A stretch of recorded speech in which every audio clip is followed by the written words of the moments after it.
अस्सलाम वालेकुम।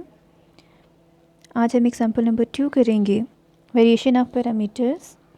ये सेकंड मेथड है second order linear differential equations को सॉल्व करने का। एग्जाम्पल नंबर 2 में आपको गिवन है कि use the method of variation of parameters to find the particular solution and the general solution of second derivative of y with respect to x plus y equal to tangent x secant x। सबसे पहले आपने करना क्या है, इसका complementary function find out करना है। तो वाई सी फाइंड आउट करने के लिए इसकी auxiliary equation D square plus 1 equal to 0, D की जगह आप एम भी ले सकते हैं। D is equal to plus minus iota, plus minus iota में रियल पार्ट क्या है 0, इमेजरी पार्ट क्या है 1। इसको लिखने का मेथड होता है y c is equal to e power alpha x C1 cos beta x plus C2 sine beta x. Alpha and beta की वैल्यूज़ को रिप्लेस किया, e power 0 is equal to 1। तो आपका वाई सी आता है C1 cos x plus C2 sine x. Next step में हम क्या करते हैं, इन arbitrary constant C1 and C2 को रिप्लेस करते हैं हम फंक्शंस A एंड B के साथ। फंक्शन A एंड B में कन्वर्ट करने के बाद आपके पास आती है इक्वेशन नंबर 2, साथ साथ नंबरिंग दें इक्वेशंस को। ये इसका पर्टिकुलर सोल्यूशन है। लेट्स सपोज अगर इसका पर्टिकुलर सोल्यूशन है तो नेक्स्ट स्टेप में आप इसको डिफरेंशिएट करेंगी वाई फंक्शन को। यहाँ भी फर्स्ट टर्म में देखिए दो फंक्शंस हैं, एक फंक्शन ए एक कॉज एक्स, सेकेंड टर्म में भी दो फंक्शंस हैं। तो जब दो फंक्शन को डिफरेंशिएट करती हैं तो प्रोडक्ट रूल अप्लाई होगा, first function into derivative of second plus second function into derivative of first. जब आपने इसको डिफरेंशिएट किया तो यहाँ से आ जाएगा a इंटू कॉस का derivative minus sine x plus cos x into derivative of a। Second term को डिफरेंशिएट किया तो first function into derivative of second plus second function into derivative of first. Arrange किया इसको। Let's suppose equation number आपके पास 3 आ गई। अब आपने इस इक्वेशन में जो first and second derivative of a वाली टर्म है इसको इक्वल टू 0 लेना है।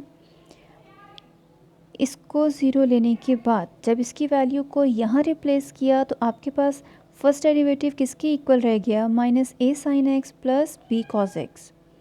नेक्स्ट स्टेप में आपने इसको अगेन डिफरेंशिएट करना है। सेम मेथड है, वही आपके पास प्रोडक्ट है फर्स्ट एंड सेकंड टर्म में।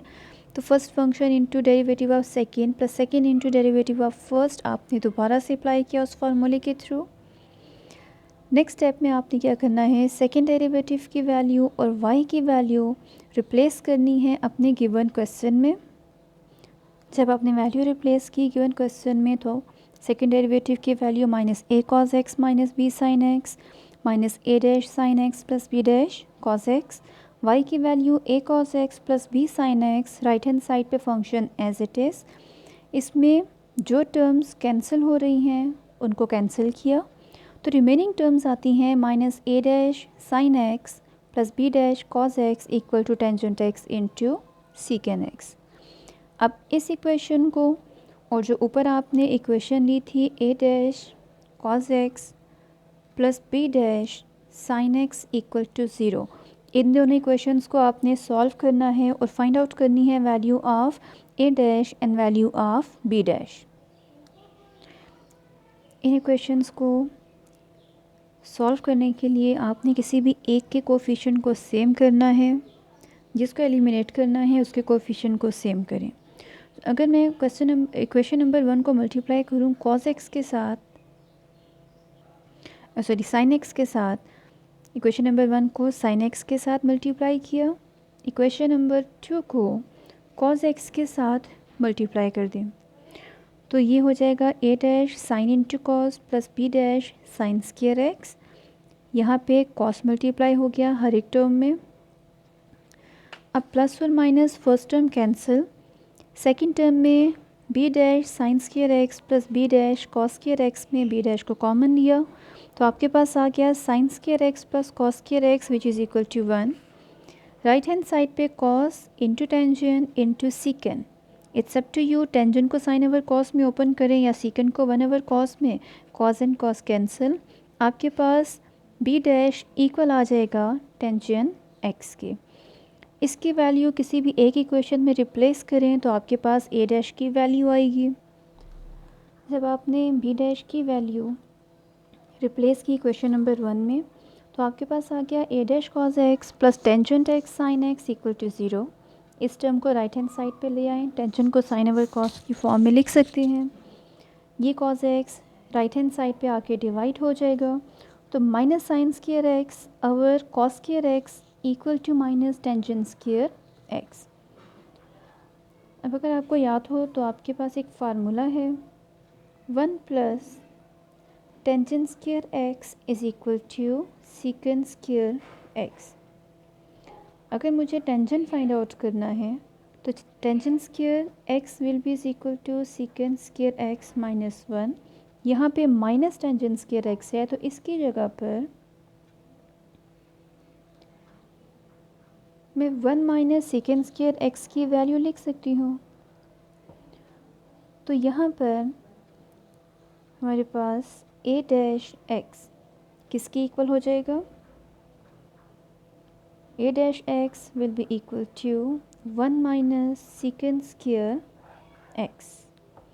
बी डैश था आपके पास equal to tangent x, a dash x है 1 माइनस सीकेंट स्क्वायर एक्स। आपको ए एंड बी की वैल्यू फाइंड आउट करनी है, इनको इंटीग्रेट कर लें।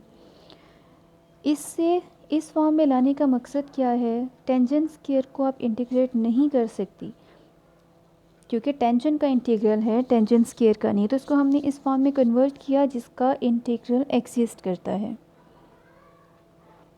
तो जब हमने इसको इंटीग्रेट किया तो 1 का इंटीग्रल क्या है, x minus secant square x का इंटीग्रल होता है टेंजेंट एक्स। ये हो गया आपके पास फंक्शन ए। आपने जब इसको इंटीग्रेट किया तो टेंजेंट एक्स का इंटीग्रल क्या है, टेंजेंट एक्स का इंटीग्रल होता है लॉग इनटू सीकेंट एक्स। किस तरह से, टेंजेंट एक्स को हम sine x over cos x की फॉर्म में लिख सकते हैं। नीचे फंक्शन गिवन है, ऊपर उसका डेरिवेटिव, लेकिन कॉस का डेरिवेटिव क्या होता है, माइनस साइन। तो हम इसको माइनस इंटू माइनस की फॉर्म में लिख सकते हैं because minus into minus again plus होगा। ओके, फंक्शन न्यूमरेटर में उसका डेरिवेटिव, तो फार्मूला होता है लॉग ऑफ दैट फंक्शन। इसको हम लॉग की प्रॉपर्टी के रूल से -1 को पावर में लिख सकते हैं। अब इसको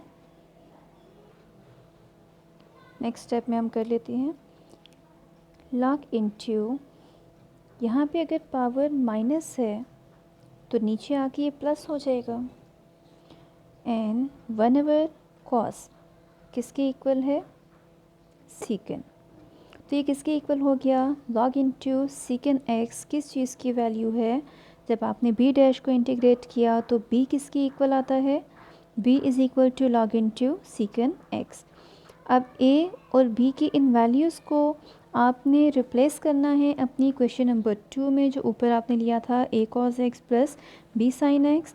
जब इनकी वैल्यूज़ को रिप्लेस किया, सिंप्लीफाई किया, तो आपके पास पर्टिकुलर सोल्यूशन आता है x cos x minus sine x plus sine x into log in of secant x.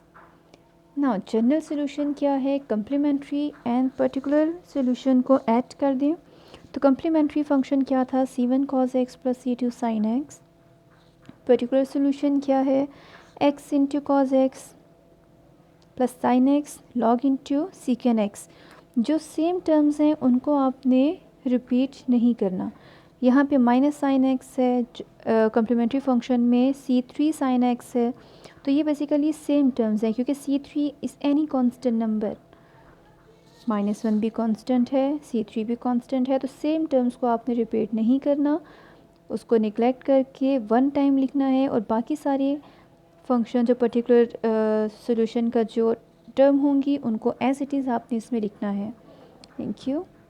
यहाँ पे नीचे इन्होंने मेंशन भी किया है कि whether term minus sine x of the particular integral has been absorbed in the complementary function, कि ये पर्टिकुलर सॉल्यूशन की जो टर्म है वो कॉम्प्लीमेंट्री फंक्शन में ऑलरेडी मेंशन है। Thank you.